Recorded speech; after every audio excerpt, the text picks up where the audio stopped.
Fox News is doing that for Trump right now with the unrest in Los Angeles. Do me a favor. It's why I constantly say, subscribe, watch, comment. Keep those comments coming and share with your friends and family, because the lies, the endless lies, they don't stop. I mean, Trump sends his pundits in. This is how he reacts. They send the pundits into Fox News to continue to spread these lies. Kristi Noem literally went out and called Los Angeles a city of criminals. Play that clip. Has allowed her city to be completely devastated with crime, and now she's holding press conferences talking about the fact that people have the right to peacefully protest and that they're a city of immigrants. Well, they're not a city of immigrants, they're a city of criminals, because she has protected them for so many years. And so yeah. Meanwhile, Jesse Waters, he goes on and claims that Mayor Bass is letting her whole city burn down. Play that clip. You can't blame U.S. soldiers for the violence. They're trying to lie just like they lied about Joe Biden. This thing started on Friday, covered it Friday night on primetime, and then it went on into Saturday, and Karen had a stand down order for the LAPD. She didn't do anything. She let her whole city burn. They only started calling it a riot when Trump mobilized the guard. There's one car on fire. I was driving on I-495 the other day. There were actually two cars on fire. I guess I-495 here in New York City is absolutely in riot. I mean, what is he talking about? There's one freaking car. I mean, and now let me show you what Laura Ingraham, lower third, read during her show. Let me show this to you. In it, she turns around. This is Biden's legacy. I mean, could you imagine coming to a blue state near you? Again, this is so absolutely, it's unconscionable what Fox is doing. Now, Laura Ingraham also fear-mongered, saying that if Democrats, this is crazy stuff, and it's what I write about as well in my Substack of today, that if Democrats win the midterms, protests like this will happen across the country. Play the clip. This is what you're voting for. And if Republicans lose the midterms, and a year from now, a year and a half from now, this is going to start blowing up everywhere. And House Democrats will begin nonstop investigations into Trump world. And if Hakeem Jeffries, the Speaker of the House, he'll encourage more of this stuff with his pronouncements about Trump, the dictator. Yeah, let me be very clear about something. There will be investigations because the investigations are legitimate and real.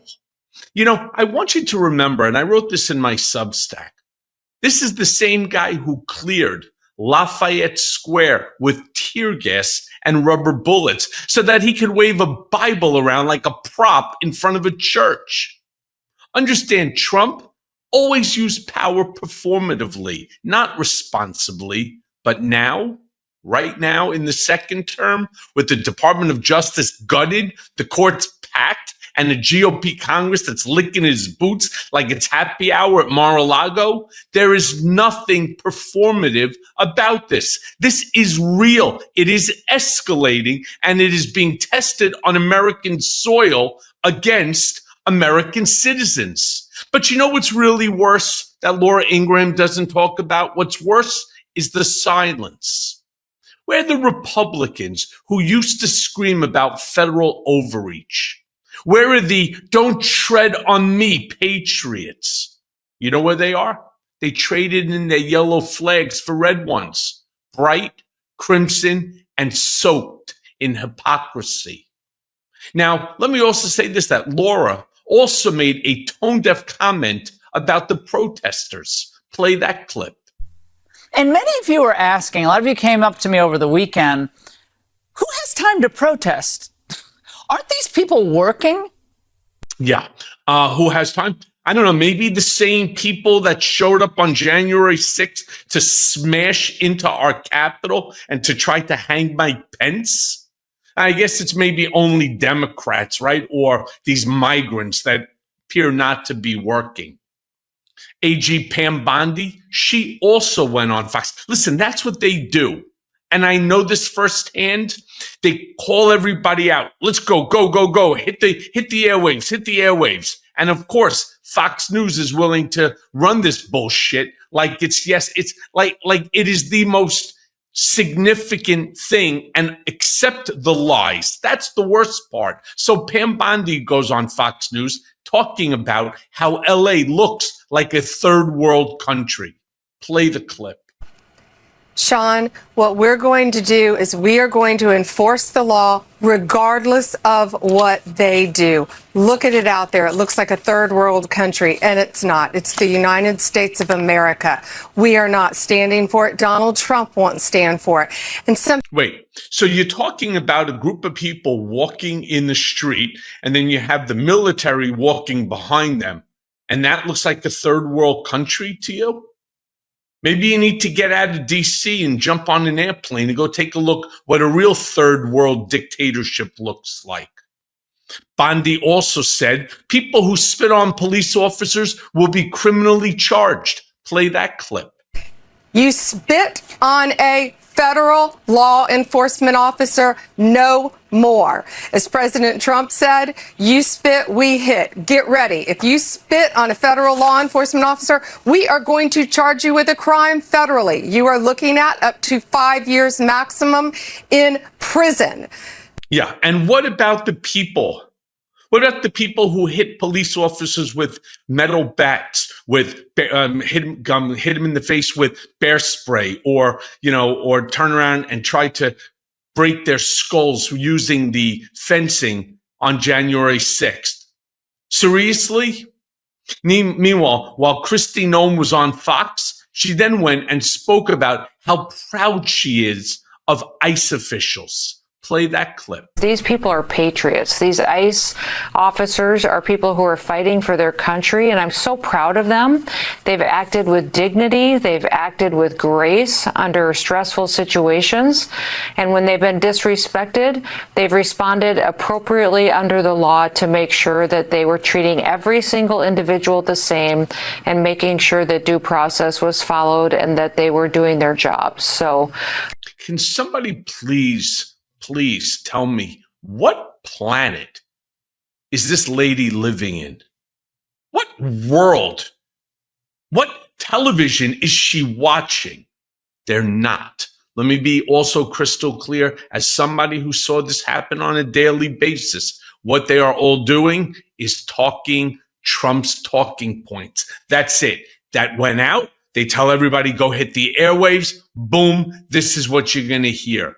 You see, Kristi Noem, she also threatened that the more people protest, the harder ICE is going to come after people. I mean, seriously, is that a policy? If you protest, which is your legal First Amendment constitutional right, if you protest something that you think is wrong, ICE is going to now come after people even harder. Sounds like a threat to me. Play the clip. we conducted more operations today than we did the day before. And tomorrow we're going to double those efforts again. The more that they protest and commit acts of violence against law enforcement officers, the harder ICE is going to kind of come after them, because these people are patriots. These ICE officers are people who are fighting for their country, and I'm so proud of them. They are patriots. Let's not confuse the two. They're patriots being ordered to be in a place by an unpatriotic president. And I'm going to get to that at the very end. But meanwhile, Fox News correspondent literally goes on and he's rambling about how this is coordinated insurgency, not a protest. Play that clip. This isn't a protest problem here in Los Angeles, Sean. This is a counterintelligence problem. And what's happening in Los Angeles isn't free speech. This is coordinated insurgency, which is what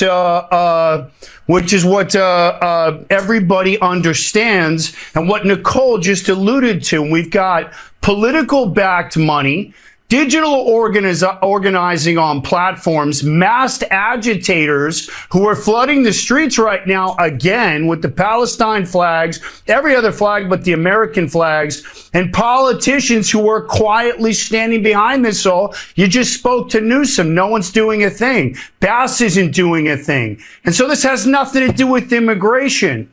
This is about control, Sean. Control of the streets. Control of the algorithm, and ultimately control of the country, which is what they're trying to do. And this is low threat domestic intensity is what this is. Insurgency. This is what this looks like. And if this was overseas, and we saw this happening right now with U.S. troops, mobs trying to overrun Marines outside of an embassy, torching vehicles, and trying to breach perimeters, this would be terrorism, Sean. And the ones who are paying the price, law enforcement on the ground. And so Donald Trump was right to send in the Guard, to activate the Marines. Yeah. First of all, there's a couple of mistakes this guy made. It wasn't a Palestinian flag that he was talking about. That was a Mexican flag, you moron.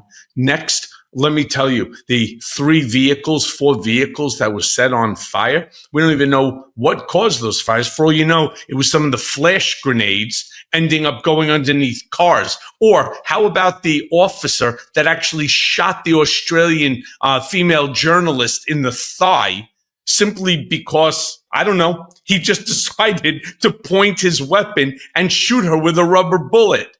Really? This is an insurgency? Finally, another Fox News correspondent literally tried to spread the lie that this is all Gavin Newsom's fault. Play the clip. Yeah, I fully believe that this is a direct result of Gavin Newsom's failed leadership in California. The chaos in California is because Gavin Newsom decided to coddle criminal illegal immigrants, make his state a sanctuary state, and refuse to comply with the federal law. Donald Trump did not cause this chaos, but he is the one who is cleaning it up. Democrats chose abject failure in California, and now they are going to have to face the consequences of that. Gavin Newsom's so busy trying to make videos and sound pithy on Twitter. What he needs to do is put the phone down and get to work to make California safe, because people can't do their jobs right now. Kids can't get around. It's not safe in the city, and that's because of Gavin Newsom. It's truly amazing. Now, look, as I finish in my Substack, I write, let me be crystal clear. This isn't law and order. It's fear and control.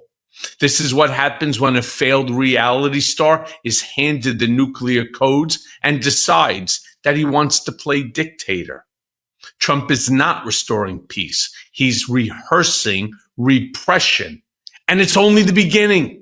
We are entering a very dark chapter in American history, one where the presidency is weaponized, not just rhetorically, but militarily. We used to talk about creeping authoritarianism. Trump's not creeping anymore. He's sprinting, boots on the ground and bayonet fixed. And my friends, the scariest part, he told us that this was coming. He said it out loud. He broadcast it on stage, on air, and online. The media, well, they dismissed it as bluster. His allies laughed it off as campaign bravado. But now, the joke's over. The curtain's up, and the play has begun. And as always, thanks for listening.